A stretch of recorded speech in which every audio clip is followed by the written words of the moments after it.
No. Yo nada más iba a respetar que lo de la nota roja era hasta cierto punto que, y digo en algún momento lo vi en una clase, que es por esta parte del morbo, ¿no? O sea, como que el morbo vende desgraciadamente, y que eso a lo largo del tiempo pues fue provocando que pues, la audiencia, a lo mejor que consumió el periódico, incluso las noticias, pues se sensibilizaran ante la muerte, ante los cadáveres, ante la violencia. Pero ¿qué sucede con el morbo? O sea, el morbo es una palabra muy interesante. ¿Qué significa morbo? Es una palabra que se utiliza mucho a la ligera, ¿no? Sí.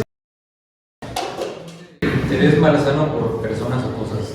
¿Interés malsano? También dice enfermedad, alteración.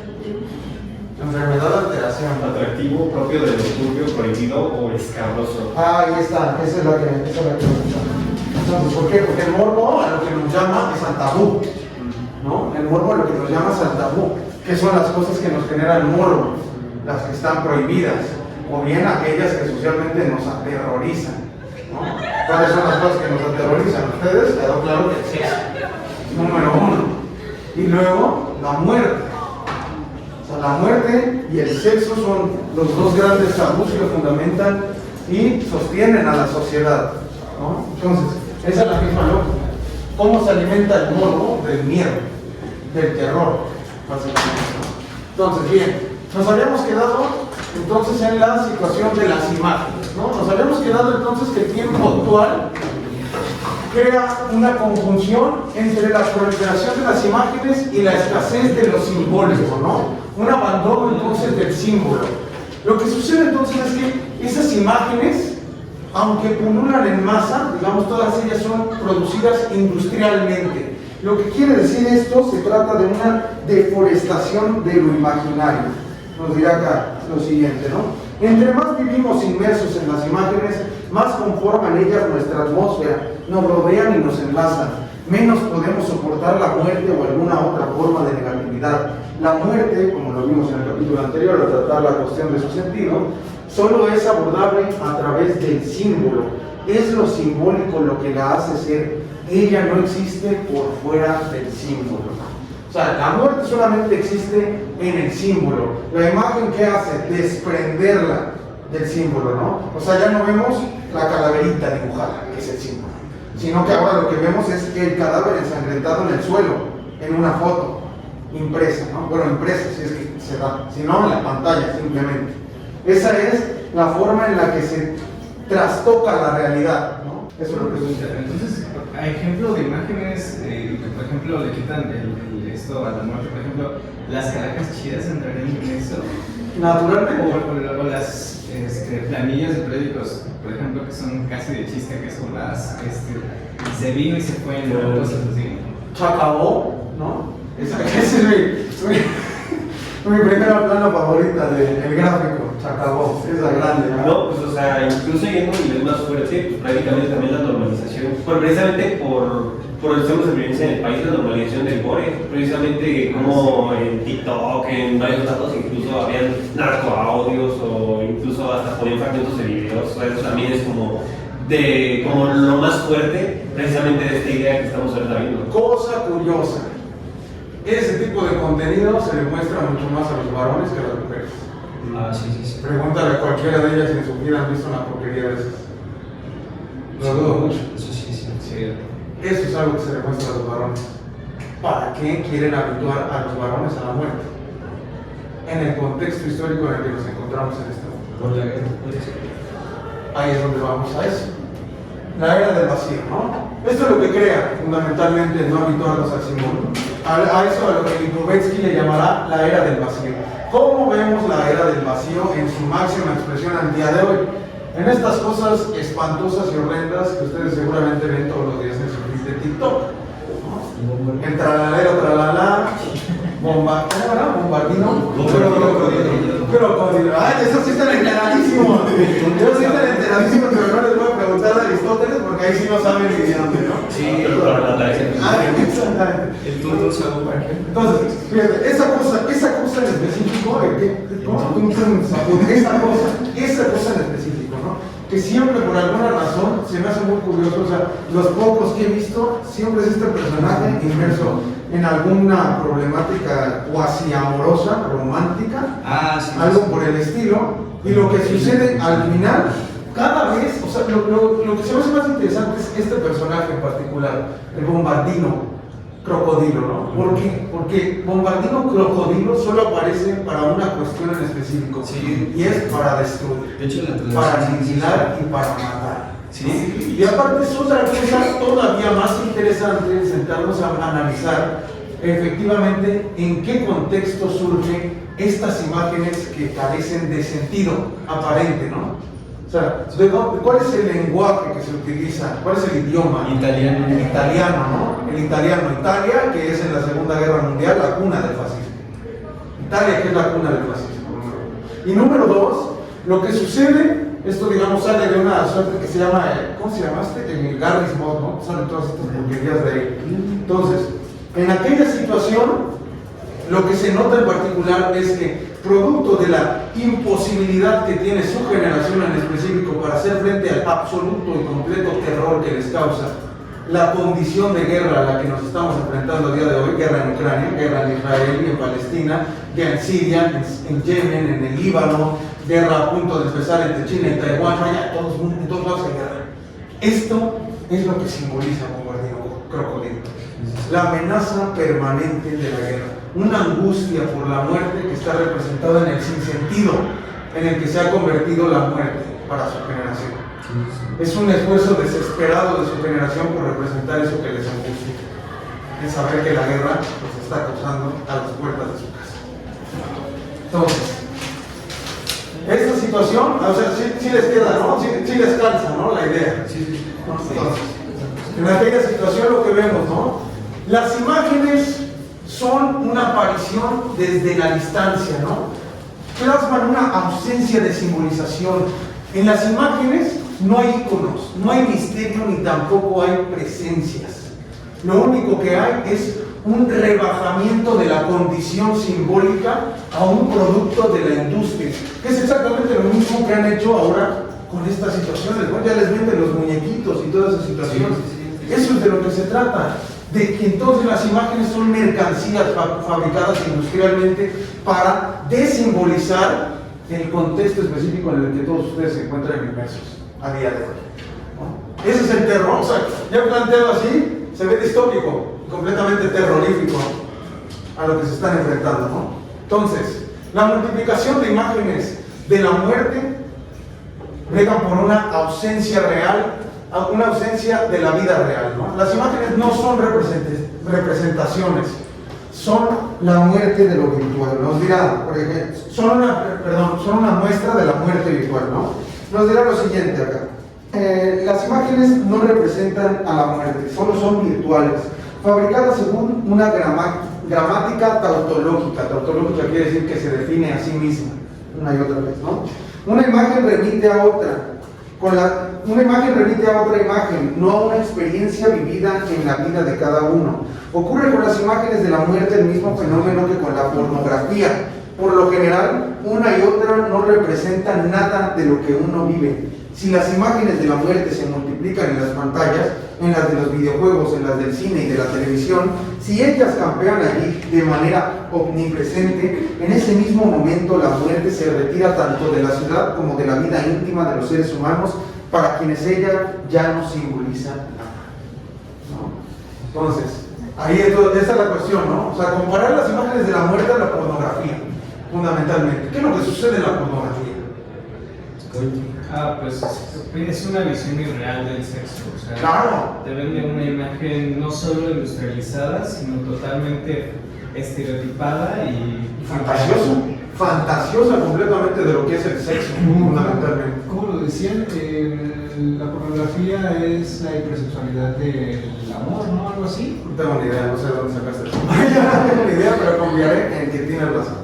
Entonces, pero sí suena preciso esto, ¿no? Porque se trata de una fantasía por completo elaborada con respecto, o sea, no solamente está elaborada con respecto a lo que desea el varón, también está elaborada para lo que desea la mujer, ¿sí? O sea, porque también está la categoría, ¿no? Para eso es que existen todas las diversas formas de categorías, todas una fantasía de lo que es el sexo, fundamentalmente, ¿no? O sea, vaya, Ni siquiera, ¿cómo se puede, como dice el meme, ¿no? ¿Cómo pueden hacerse todas esas cosas sin un besito, sin avance, ¿no? Entonces, esa es la situación. Esa es la situación que vemos en particular, ¿no? Una parodia y una fantasía con respecto a las imágenes. Eso es también lo que vemos presente en el videojuego, particularmente en Call of Duty. Call of Duty es una de las formas de amaestramiento para la guerra, fundamentalmente, ¿no? Entonces, a partir de esta situación, lo que vamos a notar es que estas imágenes son un escape, son una pretensión para un escape de lo insoportable, ¿no? Expulsamos entonces a la muerte de la vida colectiva y la convertimos en una caricatura a la que simplemente nos hemos acostumbrado, ¿no? Eso es lo que representa entonces en el cine, en las series, en los medios de comunicación, en los videojuegos, en las redes sociales, y son en simulacros de la muerte, ¿no? ¿Cuál es la amenaza real de la muerte si toda la experiencia que tenemos con respecto a la muerte, particularmente en los videojuegos, es que no importa lo que suceda, siempre puedes revivir, ¿no? Y puedes volverlo a intentar otra vez. Ese es el simulacro de la muerte. Entonces, a partir de esta situación, ¿qué es lo que vemos? El símbolo sí insinúa una presencia, ¿no? El símbolo, digamos, se encuentra habitado por un significante, significa algo el símbolo.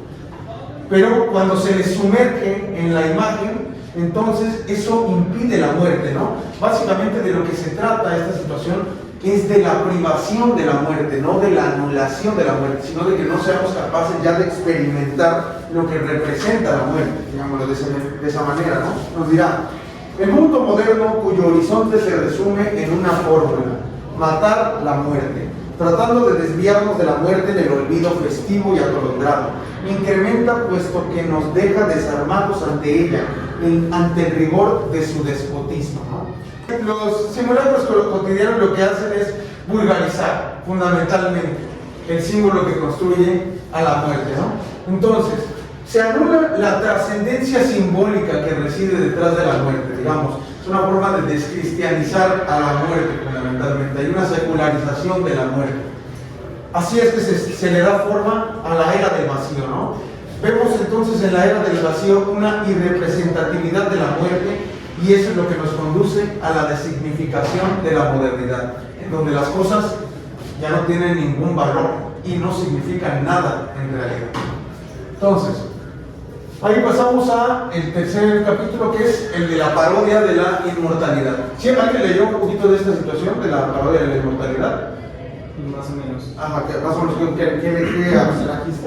Me acuerdo que, por ejemplo, hablaba sobre que es irónico cómo la sociedad cada vez intenta alejarse más de esta idea del morir, ¿no? Y que, por ejemplo, se escuda en cosas como, por ejemplo, en las cremas hidratantes que intentan ocultar la edad, o los tintes que supuestamente intentan ocultar el paso del tiempo en el cabello, para ocultar las canas. También hablaba sobre, no me acuerdo, sobre las cirugías y todos estos procesos que, por ejemplo, son como un consuelo temporal para intentar ocultar el paso del tiempo que nos va a llevar de todos modos a la muerte, ¿no? Pese a que a lo mejor con el paso del tiempo también pues cada vez se va alargando más el tiempo de vida. Claro, claro, porque ¿qué es lo que rige fundamentalmente a la pretensión moderna, ¿no? O postmoderna o hipermoderna, dependiendo de cómo se quiera ver? Solo tenemos el cuerpo, ¿no? O sea, lo que tenemos es el cuerpo, ya no tenemos el alma, no tenemos la esperanza de un más allá. Solamente tenemos fundamentalmente el interés del cuerpo. Si solo tenemos el cuerpo, entonces la inmortalidad se convierte en una obsesión, ¿no? Pero ¿qué supone la inmortalidad? Ya habíamos platicado sobre eso. La inmortalidad es una privación, es una carencia, ¿no? Entonces, y esta idea de que solo está el cuerpo no puede también ir ligada, bueno, o sea, ahorita que lo dijiste, se vino mucho a la mente como esta noción de autopropiedad, ¿no? Que había, creo que en el liberalismo o algo así. ¿en qué sentido la autopropiedad? Ajá, o sea, de que solo hay el cuerpo, ¿no? O sea, no, es que no sé cómo explicarlo, porque habla sobre el cuerpo, pero como en un sentido como individual. Claro, o sea, digamos, eso lo desarrolla John Locke, ¿no? O sea, ¿qué es lo primero que le pertenece a una persona? No, su vida. Ah, Su vida, ¿no? Pero cuando se introduce la segunda dimensión, que es lo primero, lo que le pertenece, que es el trabajo, ahí es donde necesariamente tiene que verse inmerso el cuerpo, ¿no? Porque entonces lo que dice es que cuando una persona va y trabaja, es decir, cuando trata la tierra o se acerca a un árbol, ¿no? Y baja la manzanita, lo que sucede con esa manzanita del árbol es que se vuelve una extensión de su cuerpo.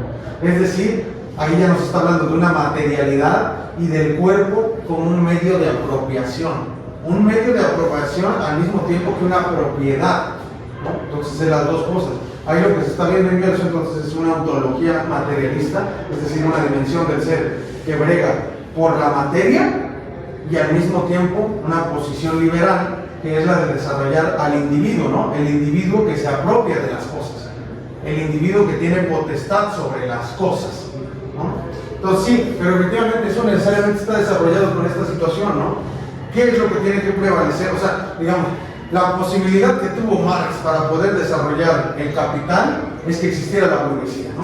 Y para que existiera la burguesía tiene que sostenerse en postulados liberales y en el desarrollo de la categoría del individuo, que ya la hemos estado platicando un montón, ¿no? Durante el curso. Entonces sí, necesariamente todo, digamos, es una especie de cadena gigantesca histórica y conceptual que lleva a constituir esto en lo que estamos inmersos a día de hoy, ¿no? Entonces, a partir de esta situación, ¿no? Cuando se convierte entonces la inmortalidad en una obsesión, como digamos las situaciones espirituales ya no tienen ningún peso real y objetivo sobre cómo organizamos a la sociedad, entonces lo que nos queda es aferrarnos al cuerpo. El cuerpo es la única vida posible que tenemos. De ahí entonces, si nosotros presentamos un terror por la muerte, querremos preservar al cuerpo a como dé lugar. ¿Eso a qué conduce? A una neurosis, ¿no? ¿Qué nos cuidaba antes de esa neurosis? O sea, una neurosis obsesiva, ¿no? Es decir, la obsesión por cuidar el cuerpo, por mantener mis uñas perfectamente cuidadas, por mantener mi piel tersa, suave, por verme limpio. Toda esa dimensión que es obsesiva. Representar a mi cuerpo de tal forma que sea apetecible y deseable para los demás. Esa es la situación de la que está hablando, ¿no? Entonces, antes, ¿qué era lo que nos cuidaba de aquella dimensión? Dios forma parte, digamos, de aquellas situaciones y esa dimensión significativa de todo lo que nosotros no podíamos lograr, todo lo que no podíamos hacer. Cuando secularizamos y cuando marginamos a Dios, cuando matamos a Dios, nos quedamos nosotros solos frente a la mortalidad. Y a decir, ahora tenemos que hacer algo con respecto a esta situación. ¿Cómo lo vamos a hacer si ya no tenemos a Dios? Pues tenemos que arrastrarnos y aferrarnos al cuerpo. Esos dioses que nos protegían contra la inmortalidad, después de que huyeron de la ciudad, después de que los matamos, la humanidad se queda sola entonces frente a esta inmortalidad. La muerte de Dios entonces nos conduce a una búsqueda de la inmortalidad del cuerpo, ¿no? Aquella situación nos revelará esta, digamos, división que se hace con respecto a los medios materiales y los espirituales, ¿no? Esto lo que significa es una muerte de la posibilidad de la organización colectiva. ¿Por qué? Porque siento, digamos, o sea, la dimensión de Dios a lo que nos ayudaba era congregarnos socialmente, ¿no? O sea, ustedes lo pueden ver perfectamente en aquellos católicos que sí son militantes o en aquellos cristianos que sí son militantes. ¿Qué quiere decir eso? Que todos los domingos van a misa, que todos, o incluso todos los días, hay gente que va todos los días, ¿no? Pero tienen una comunidad, una feligresía que se congrega con ideales en común y que con respecto a esta situación pueden crear una comunidad, ¿no? O sea, eso es lo que sucede con la Iglesia de la Luz del Mundo, por ejemplo, en la hermosa provincia. Tienen una ciudad, una pequeña ciudad, o sea, su colonia llamada la hermosa provincia, es una pequeña ciudad al interior de la ciudad gigantesca de Guadalajara. Pero la Iglesia de la Luz del Mundo es tan grande y está tan jerárquicamente organizada que no necesita en realidad de la ayuda del Estado. ¿Por qué? Porque lo que hacen los feligreses es entonces contribuir económicamente a esa iglesia. Y no solo contribuir económicamente, sino que contribuyen profesionalmente. La Iglesia de la Luz del Mundo tiene empresarios, tiene abogados, tiene barrenderos que son miembros de la iglesia y que hacen esa labor sin cobrar nada. Tienen todo. tienen todo, pero es precisamente porque conciben una dimensión de la significación, aunque sea a partir de un solo hombre, que es Nazón Joaquín García, ¿no? Aunque sea a partir de esa situación y de Dios, bueno, la idea que tienen de Dios, porque también es importantísimo, es que pueden entonces construir una comunidad. Nosotros ya no tenemos ni patria, cada vez tenemos menos Estado, no tenemos Dios. ¿Qué tenemos? El cuerpo. El cuerpo. Pero el cuerpo es limitado. Mi cuerpo solo llega hasta donde extiendo mi mano. Y quizá un poco más lejos cuando tengo sexo. Pero solamente con una o unas cuantas personas. Y a menos de que se haga una comunidad de orgías, pues muy difícilmente vamos a poder formar un colectivo organizado alrededor de esta situación, ¿no? Entonces el cuerpo fundamentalmente lo que hace es alejar, ¿no? Es la dimensión de la individualidad. Entonces, a partir de esa situación nos dirá lo siguiente: ¿es posible que un ser humano privado de la muerte, inmortal, es todavía un hombre? Así no conocerá el tiempo. El tiempo ya no es sensible, el tiempo ya no es duración, el tiempo ahora se vuelve una sola cifra, ¿no? ¿Qué es lo que quiere decir esto? Cuando convertimos, o sea, por ejemplo, es una pregunta muy filosófica y muy compleja de responder, ¿no? ¿Qué es el tiempo? Le preguntaban a San Agustín. San Agustín decía: si nadie me lo pregunta, lo sé. Si alguien me lo pregunta, no lo sé. ¿Qué es el tiempo? Fundamentalmente no tenemos idea. Pero la situación es que el tiempo en la modernidad deja de significar una duración, ¿no? Es decir, del amanecer al atardecer. Se vuelve entonces una cifra, las 4 de la tarde, ¿no? ¿Y cuánto me falta para que se acabe la clase? Como 1 hora o algo así, ¿no? Entonces, a partir de eso, se trata de una matematización racional de la experiencia humana. El tiempo se vuelve entonces, y nuestra experiencia se vuelve entonces simplemente una forma matematizada y racionalizada de lo que hacemos con respecto a nuestra vida. El tiempo es dinero, el tiempo cuenta, ¿no? Esa es la lógica que se encuentra inmersa detrás de esta situación. Un humano que ignora la muerte es igual a una máquina viviente sin alma. El futuro entonces solo puede tener un sentido cuando hay un fin. Si el fin solamente es conseguir más dinero, el tiempo no será más que una cifra, porque el tiempo no significa otra cosa más que el recurso monetario, ¿no? ¿Qué nos dirá al respecto nuestro estimado Redeker? Nos dice, en Ser y Tiempo, Martin Heidegger nos lo enseña. El hombre es el ser adelantado a la muerte, el viviente que saca su ser de su relación con la muerte. Usted de Coulanges había observado en su magnífico libro La ciudad antigua la naturaleza humanizante de la muerte. El hombre es hijo de la muerte. Con el descubrimiento de la muerte se dio inicio a la aventura de la humanidad, ¿no?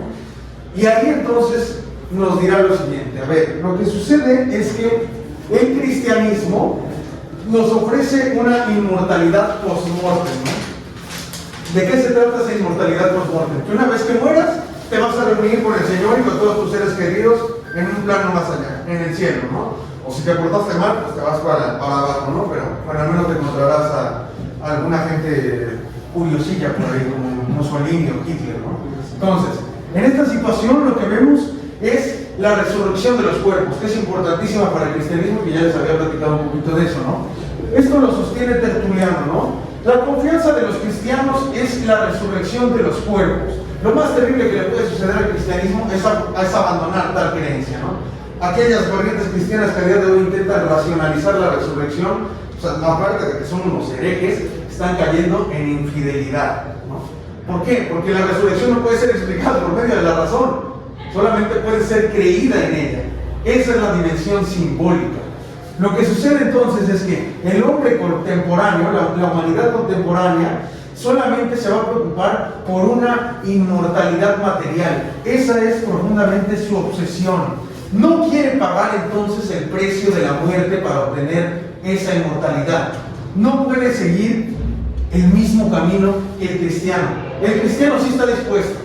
El cristiano dice, ok, sí tenemos el castigo de la muerte por el pecado original, pero una vez que moramos tendremos esa situación. La humanidad contemporánea no quiere eso. no quiere sujetarse a morir. No quiere sujetarse a morir y por eso es que se sujeta al cuerpo. Se trata entonces de una inmortalidad pre-morte, ¿no? Una inmortalidad antes de la muerte. Ahí nos dice lo siguiente, Mircea Eliade lo subraya. La mayoría de las pruebas de iniciación implican una muerte ritual seguida de una resurrección. La muerte es una iniciación también en el sentido en que el pensamiento anticipatorio de la muerte descubre al ser humano el valor de la vida. Sin la iniciación que ofrece la muerte, este valor se estanca en el limbo de lo inaccesible. ¿De qué nos está hablando aquí? Básicamente de la muerte de los ritos de paso con respecto a la sociedad contemporánea. ¿Qué es un rito de paso? Antes de que pasemos a esto. Los ritos de paso, esto es un concepto antropológico. Víctor Turner es quien lo desarrolla, ¿no? Los ritos de paso, lo que sucede es que, digamos, en todas las sociedades hay momentos en los que se da un tránsito, ¿no? La muerte, eso es lo que va a venir a simbolizar. El momento de tránsito de un momento a otro, ¿no? Es lo que sucede, por ejemplo, en los 15 años. ¿Qué es lo que sucede en las fiestas de 15 años? Pues se supone que, al menos desde la perspectiva tradicional, es como ese justo rito de paso en el que se pasa de la niñez a presentar a la sociedad, a la mujer como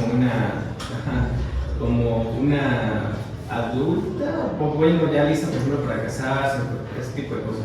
Pues, exacto.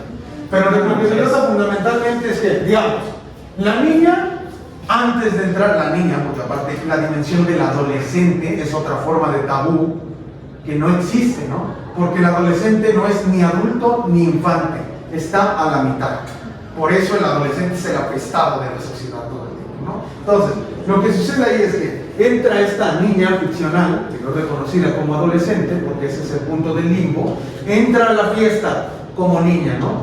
Durante la fiesta, ¿qué es? ¿Niña o mujer? Niña. Nada. No es nada. Durante la fiesta no es nada.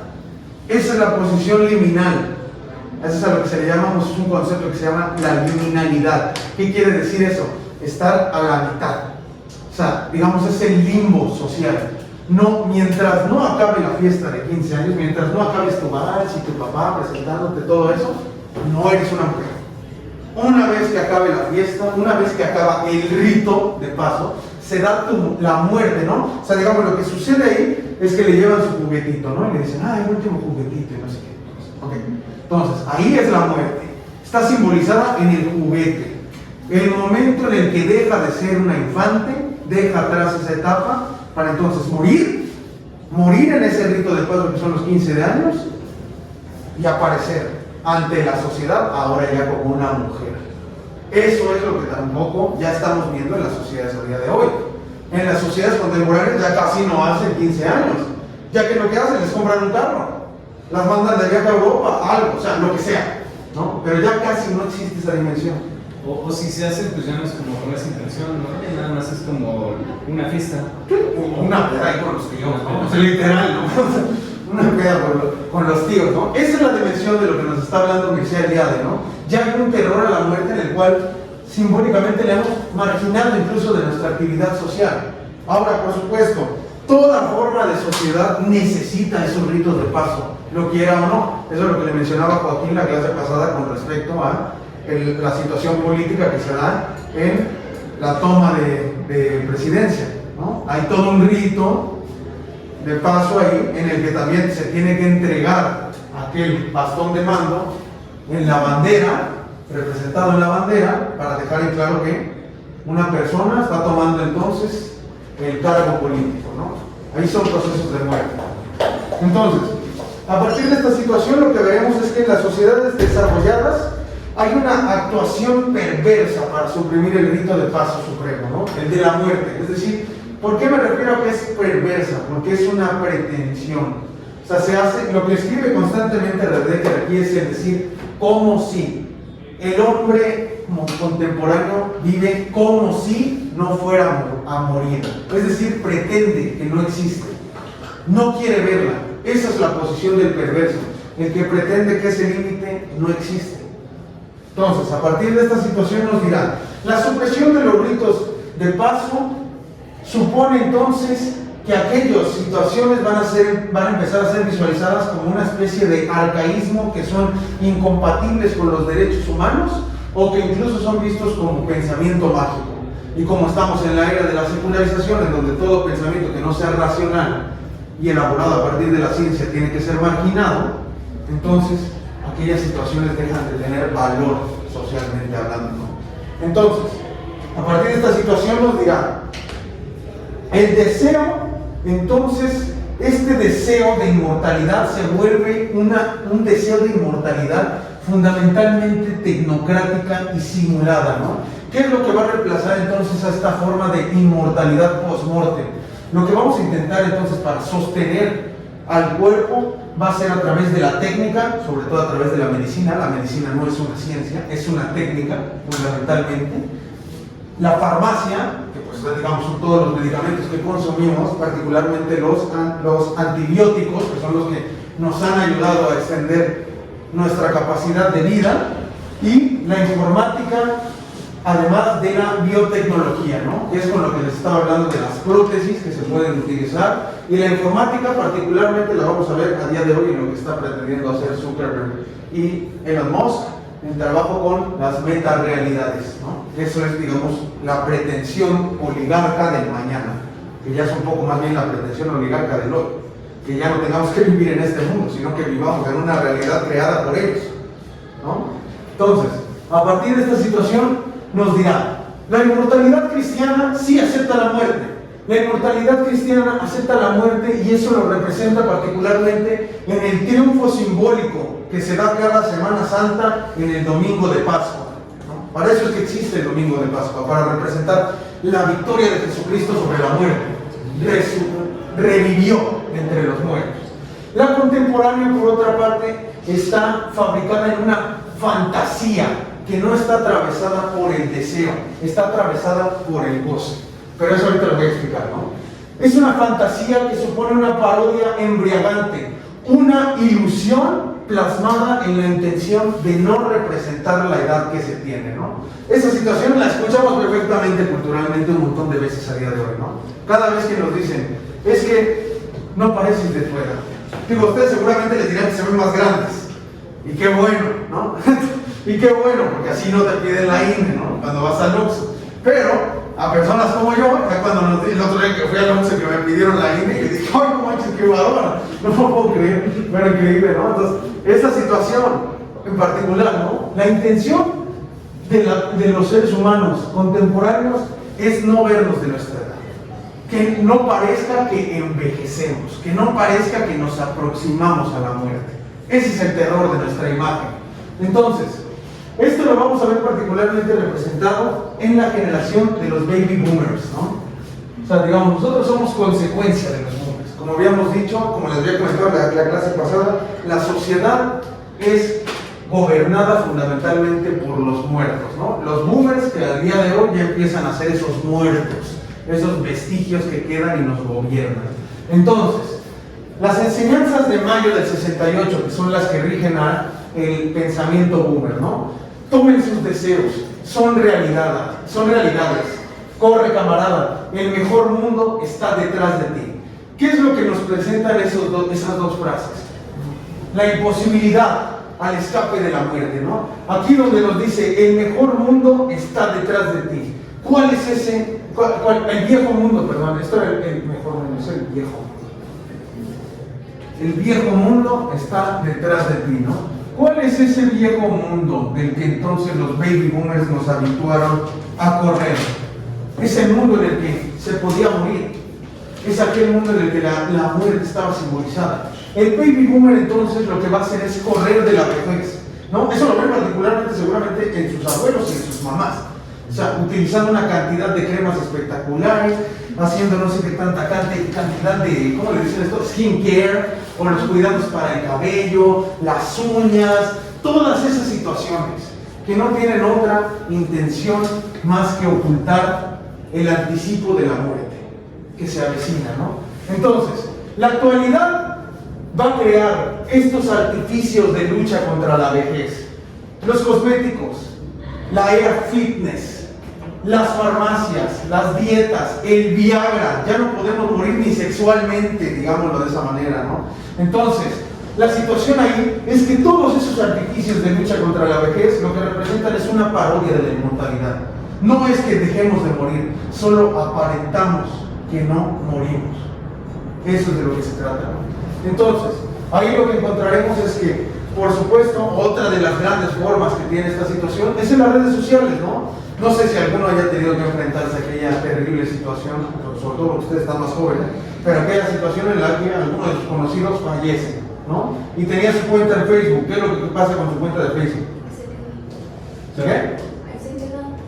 Pero ahora ya hacen otra cosa aparte de que solo se quedan.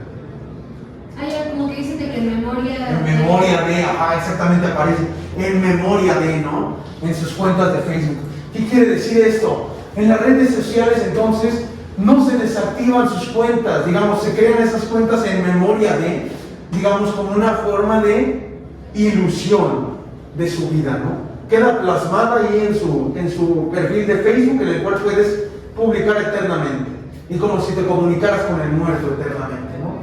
Ahí es entonces la formación de metarealidades, eso es a lo que me refería anteriormente, ¿no? Son metarealidades que tienen entonces la función de fungir como un escape fugaz ante la angustia que nos provoca la muerte. Toda la generación, aquí en particular, este es un libro del 2017, ¿no? Esto entonces nos está hablando de la generación de 40 a 70 años, ahorita tendrían pues ya casi 80, la generación de los 50 a 80 años, ¿no? Entonces, toda esa generación se comporta de manera parecida al inconsciente, ¿no? Creen que no van a morir. ¿De qué se trata creer que no va a morir, no? Nos dice. El fantasma de inmortalidad se apodera de los progresos de la medicina y de la cirugía para traer al mundo un cuerpo regenerable y en piezas de recambio. ¿Cuáles son esas situaciones? El botox, los implantes de todas clases, implantes de pene, injertos de piel así lo demuestran, las cremas antiedad con las que las damas de 40, 50, 60 se empastan concienzudamente el rostro, no solo recuerdan en el ritual de su utilización el embalsamamiento de las momias y los ungüentos mortuorios, sino que paralelamente parodian las técnicas de inmortalización que se encuentran en las obras de ciencia ficción, ¿no? O sea, digamos, utilizamos los mismos métodos que se usarían sobre un cadáver viviente para aparentar que no morimos. Toda esta situación es lo que se ve ahí, en la parodia de la inmortalidad. Entonces, en esta situación nos va a recordar también los pensamientos de Paul Janet, ¿no? Nos dice, el niño contemporáneo ahora a día de hoy es educado como un inmortal, ¿no? Al niño contemporáneo se le educa para ignorar la mortalidad, se le oculta la muerte. Esto es lo que sucede el día de hoy. La generación en la que ustedes están inmersos es la primera en 40 años, es la primera vez, perdón, en la historia que puede llegar a los 40 años sin haber visto jamás un cadáver.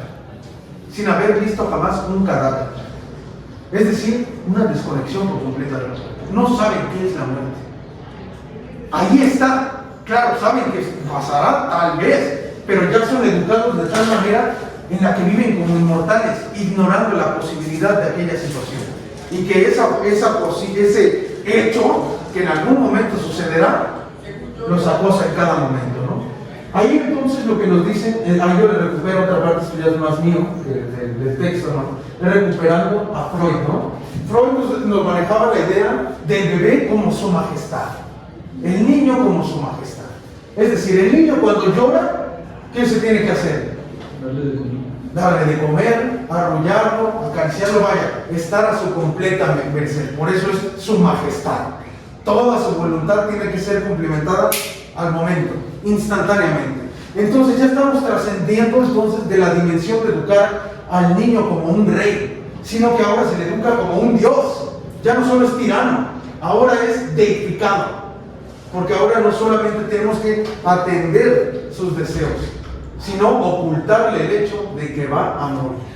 Pero ¿cuál es el peligro entonces de tomar a la juventud como ideología y no como principio natural y biológico que debería estar rigiendo las leyes de la sociedad? La situación ahí lo que vemos es que entonces se trata de la pretensión de que si todos somos eternos jóvenes, entonces no tenemos necesidad de reproducirnos, ¿no? ¿Por qué? Porque es, digamos, la misma pretensión a la que se enfrenta su generación producto de la desesperación que se encuentra ante el mundo completamente hostil a día de hoy, ¿no? Entonces, como no tengo la posibilidad de comprar una casa, no tengo la posibilidad de tener la afluencia económica para tener hijos, no tengo todas esas posibilidades para complementar con la demanda del mundo para el que me habituaron y me educaron, en el que tendría que vivir, ¿con qué me conformo entonces? Con ser joven. Con ser joven para ser y no tener responsabilidad sobre nada más que un perro, al que le llamaré perrijo, en sustitución de esa situación, ¿no? Entonces, en esa misma dinámica lo que se da son la pretensión de los eternos jóvenes, ¿no? Gente de 40 años que se la pasa comprando muñequitos de acción, por ejemplo. Una condición completamente infantil. Es la prevalencia de una condición infantil, extendida a lo largo del tiempo. Entonces, esa situación lo que nos representa es al jovenismo como ladrones de tiempo. ¿Por qué como ladrones de tiempo? El jovenismo es fundamentalmente el mayor enemigo de la juventud, ¿no? ¿Por qué? Porque son usurpadores de nuestro lugar en el mundo. Y aquí hablo de nosotros, literalmente de nosotros como jóvenes. Son usurpadores de nuestro lugar en el mundo. Ahí Nietzsche nos hablaba sobre aquella imaginación distópica de ver en algún momento una sociedad de niños de cabello gris. Eso es a lo que nos encontramos en nuestro día, ¿no? Nuestro futuro entonces es una generación de ancianos, una generación de ancianos a nivel global. Después ya va a ser todo un negocio ser médico geriatra. Eso es lo que la profesión por antonomasia de los que serán nuestros hijos, ¿no? Veremos entonces rostros y cuerpos juveniles en ancianos. Había una creencia de una juventud que interviene en la humanidad, ¿no? Estos jóvenes de cabello gris, fundamentalmente son jóvenes de cabello gris, realmente no, son viejos, de piel lisa. Esa es la realidad. Esto es la pretensión. Jóvenes de cabello gris es la pretensión, la ilusión, la imagen, la apariencia. La realidad son viejos de piel lisa. Ahí entonces lo que vemos es una vejez disfrazada de juventud. Y eso lo vemos impresionantemente extendido en particularmente Instagram. En Instagram, que es donde pulula esta situación. Ancianos de 70 años que están hechos unos tronchones, marcadísimos, barbudos, con la piel lisa, pero completamente canosos, ¿no? Y dándose una fila de despilfarro como si fueran adolescentes, ¿no? Esa es la misma lógica que guía esta situación. Son ladrones de tiempo. ¿Por qué? Porque el signo distintivo de la juventud es el porvenir. El distintivo de la vejez es el pasado. A los dos nos une el único destino en común que tenemos, que es la muerte. Pero entonces, si desaparece la muerte, ¿qué nos queda? Un mundo de ancianos con rostros juveniles. Ya no nos quedan jóvenes que efectivamente existen, nos quedan viejos que pretenden ser jóvenes. Ese es el mundo al que nos va a tocar el meta. Nos dirá, la particularidad de los ancianos con rostros juveniles que podrían poblar la tierra una vez desaparecida la muerte, es decir, que la inmortalidad la inmortalidad de la que la creencia en todos los dioses supuestamente nos protegía, se expresará de la siguiente manera: no tener ni pasado debido a la regeneración. Si todo el tiempo nos estamos poniendo la crema, oculta las arrugas, regeneramos constantemente, no hay pasado. Se dice que las arrugas son el lenguaje del cuerpo, ¿no? Nos dice cómo hemos vivido. Prácticamente las arrugas del rostro son lo que revelan. Mientras que por otra parte nos dirá, no tendremos tampoco porvenir debido a la desaparición de la muerte. El porvenir está ligado a la mortalidad. Solo tiene porvenir el ser que está destinado a morir. De ahí entonces llegamos a un cuestionamiento para ustedes. ¿Qué es entonces lo que deberían exigirle a los viejos? Que mueran, que dejen perfectamente, que tomen ustedes el lugar de ellos, que los viejos se encarguen entonces de administrar sus muertes y ustedes se encarguen de administrar la vida.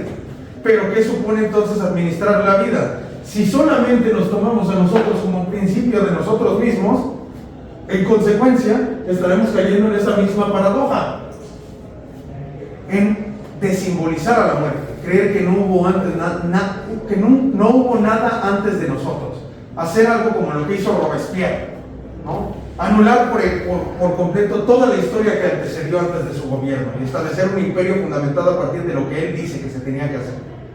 La anulación de la muerte. Eso es fundamentalmente.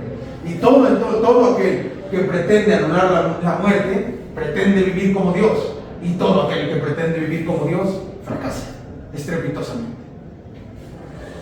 Pero, o sea, esto lo podríamos ver desde, como vimos en el capítulo de The Place, ¿no? O sea, podemos verlo desde una decisión tomada con el libre albedrío de una serie de personas, o podríamos verlo desde un determinismo que está llevando a todas estas personas por diferentes razones a un mismo fin. Por ejemplo, de que se desclasificaron algunos documentos de la CIA, se entregó, bueno, se desclasificó un informe de Henry Kissinger en 1974, donde hablaba de que era a propósito la precarización de la vida, el hecho de que no pudiera haber acceso a la vivienda, el hecho de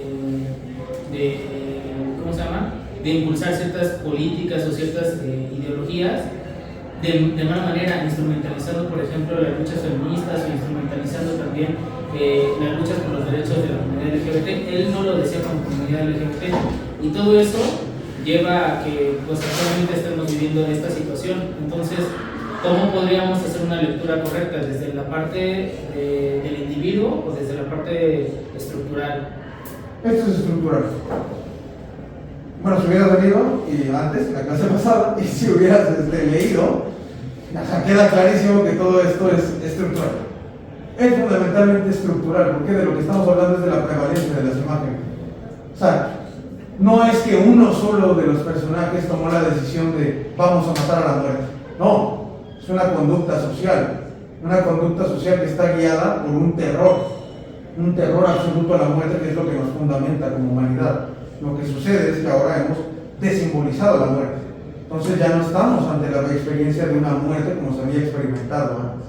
Se trata de la muerte de la muerte. ¿Por qué? Porque lo que está muriendo es la colectividad, en este sentido, la capacidad de significar algo en colectividad.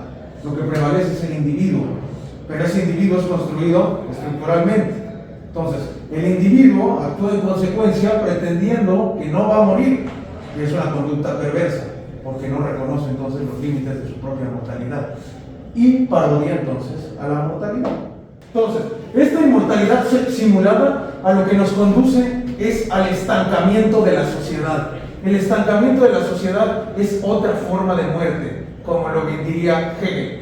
Todo lo que se mueve está vivo, todo lo que permanece inmóvil está muerto.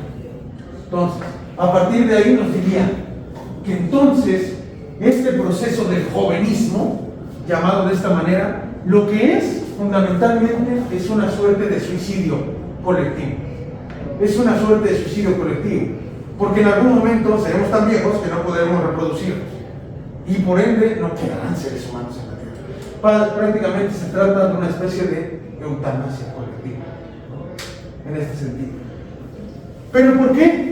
¿Por qué entonces hemos abandonado toda esta dimensión de la significación de la muerte? La desaparición de las utopías políticas y sociales nos han conducido a esta situación. ¿Cómo lo vemos? La desaparición de esas utopías da paso a utopías biológicas y yo le agregué también digitales. Utopías digitales.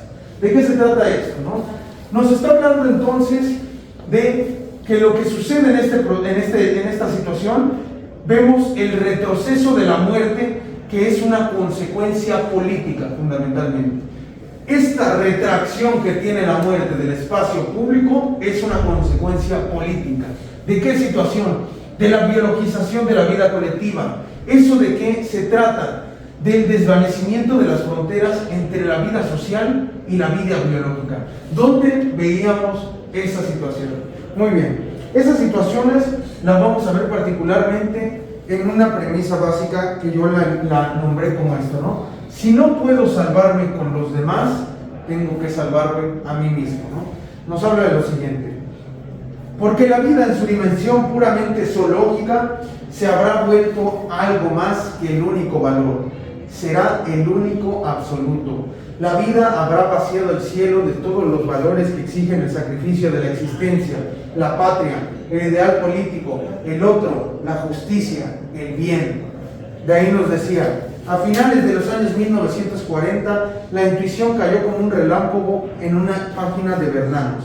Pero el estado robot ya no se preocupa ni siquiera por el alma. Lo único que le interesa ahora es el pellejo. El hombre quiere salvar su pellejo, ¿no?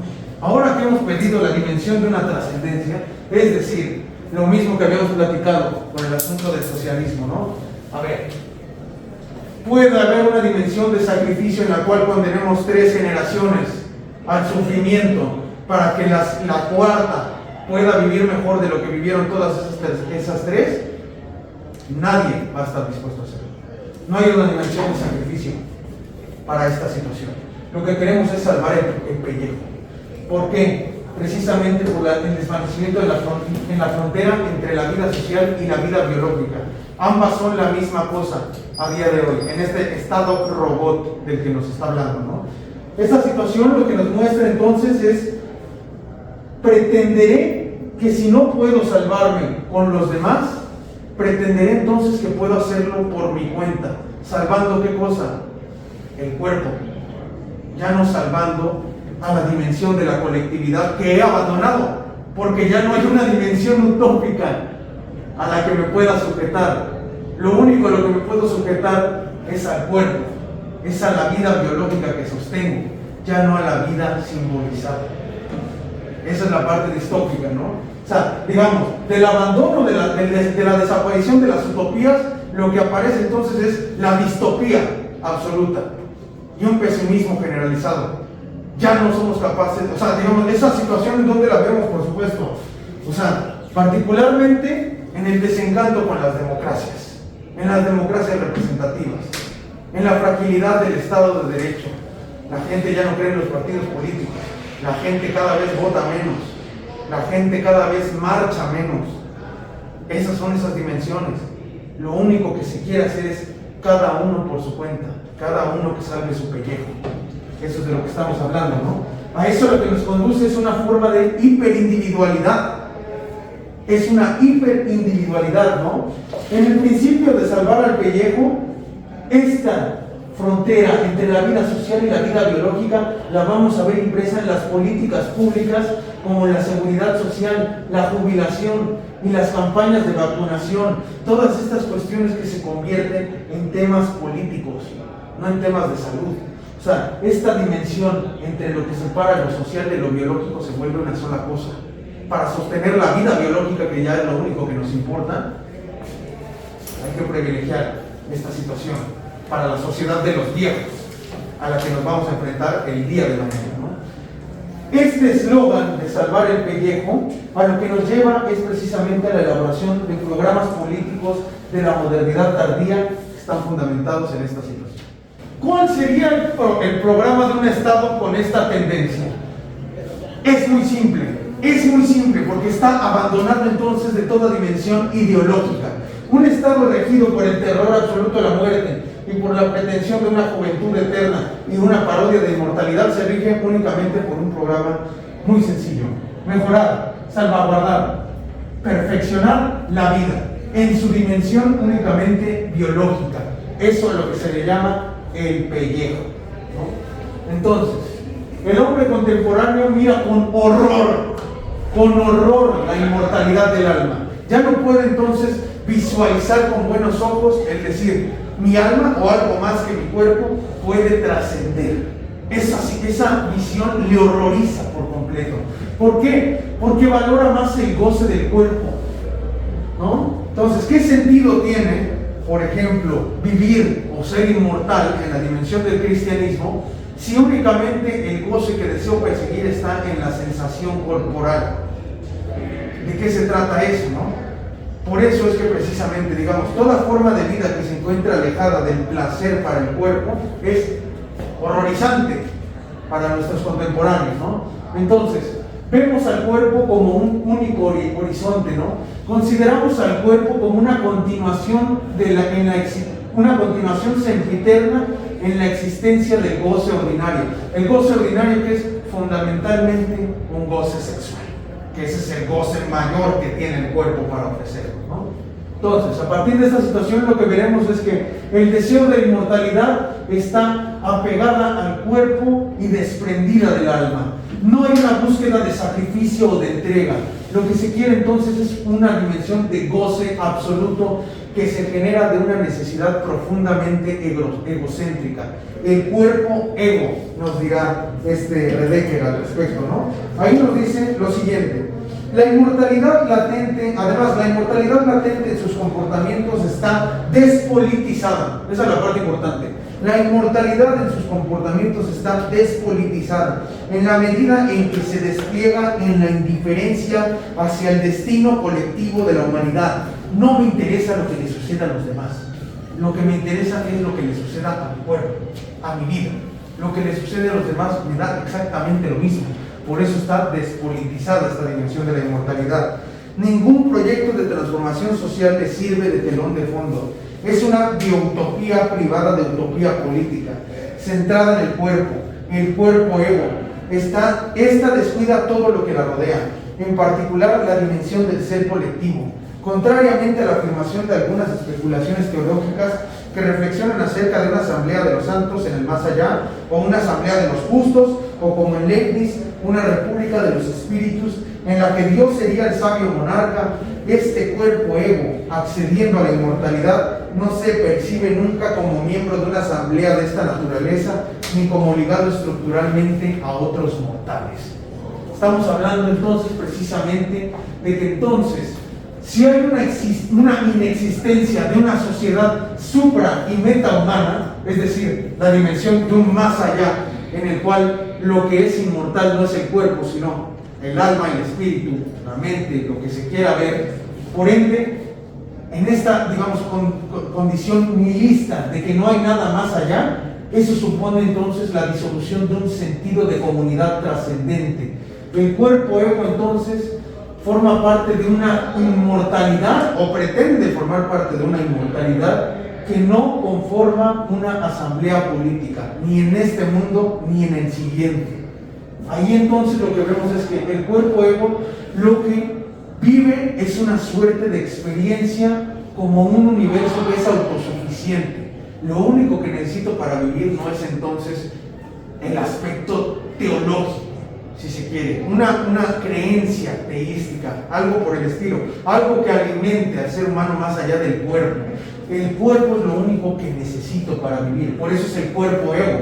¿El cuerpo de qué se compone? Del yo, ¿no? Entonces, por ende, se trata de una inmortalidad despolitizada. Si solo puedo ser el cuerpo y me sirve solo a mí, entonces no necesito de los demás para vivir, ¿no? Esa es la pretensión y por eso es perversa.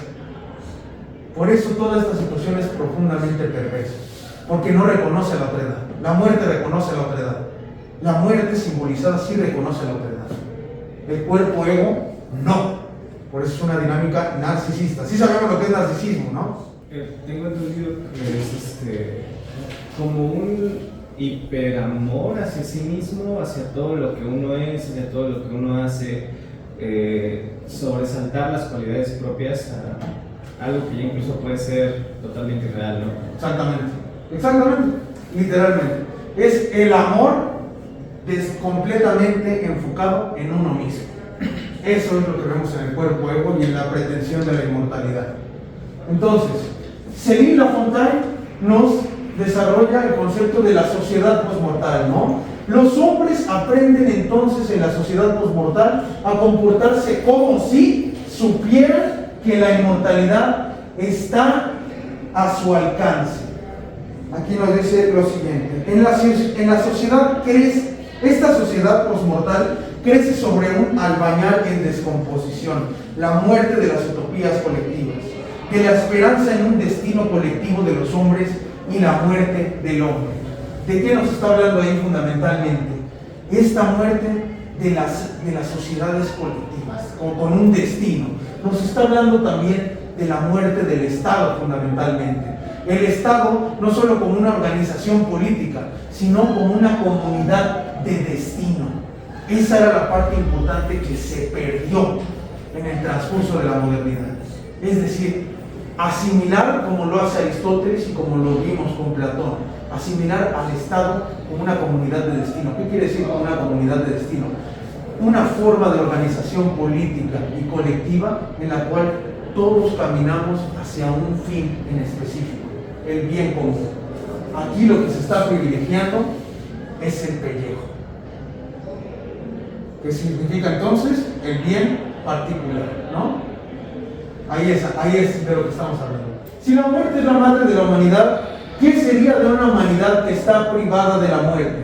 Sería entonces un concepto, una construcción de una humanidad que es fundamentalmente matricida, ha asesinado a su propia madre.